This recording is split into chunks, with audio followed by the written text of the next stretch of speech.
জামায়াতে ইসলামীর সঙ্গে ঐক্য সরকার গঠনের প্রস্তাব নাকচ করেছেন বিএনপি চেয়ারম্যান তারেক রহমান। রয়টার্সকে দেওয়া এক সাক্ষাৎকারে তিনি বলেন, আমরা আত্মবিশ্বাসী, সরকার গঠনের জন্য পর্যাপ্ত সংখ্যক আসন আমাদের থাকবে। রাজনৈতিক প্রতিপক্ষের সঙ্গে কিভাবে সরকার গঠন করি, তাহলে বিরোধী দল কে হবে এমন প্রশ্ন ছুড়ে দিয়ে তিনি জানান, ক্ষমতা ভাগাভাগির নয়, কার্যকর বিরোধী দলই তার ভাবনায় মুখ্য।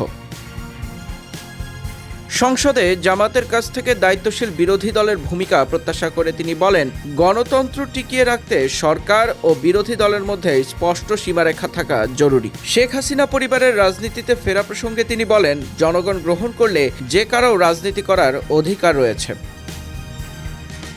এবারে নির্বাচনে বিএনপির প্রধান প্রতিদ্বন্দ্বী ইসলামপন্থী দল জামায়াতে ইসলামী। একসময় নিষিদ্ধ থাকা দলটি এখন পুনরুত্থান ঘটিয়ে নির্বাচনী মাঠে শক্ত অবস্থান নিয়েছে। অতীতে 2001 থেকে 2006 সাল পর্যন্ত বিএনপি জামাত একসঙ্গে দেশ শাসন করলেও ভবিষ্যতে সেই অংশীদারিত্ব পুনরায় চালুর বিষয়ে তারেক রহমান কোনো আগ্রহ দেখাননি।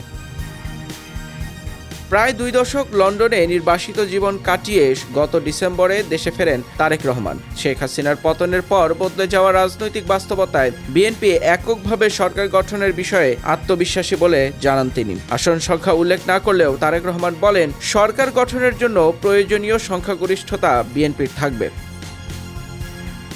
আন্তর্জাতিক সম্পর্ক নিয়ে প্রশ্নের জবাবে তিনি বলেন, বাংলাদেশ কোনো নির্দিষ্ট দেশের দিকে ঝুঁকবে না। তার ভাষায়, দেশের সার্বভৌমত্ব ও জনগণের স্বার্থ রক্ষা করে যে দেশ অর্থনৈতিক প্রবৃদ্ধি ও কর্মসংস্থানে কার্যকর প্রস্তাব দেবে তাদের সঙ্গেই সম্পর্ক গড়া হবে।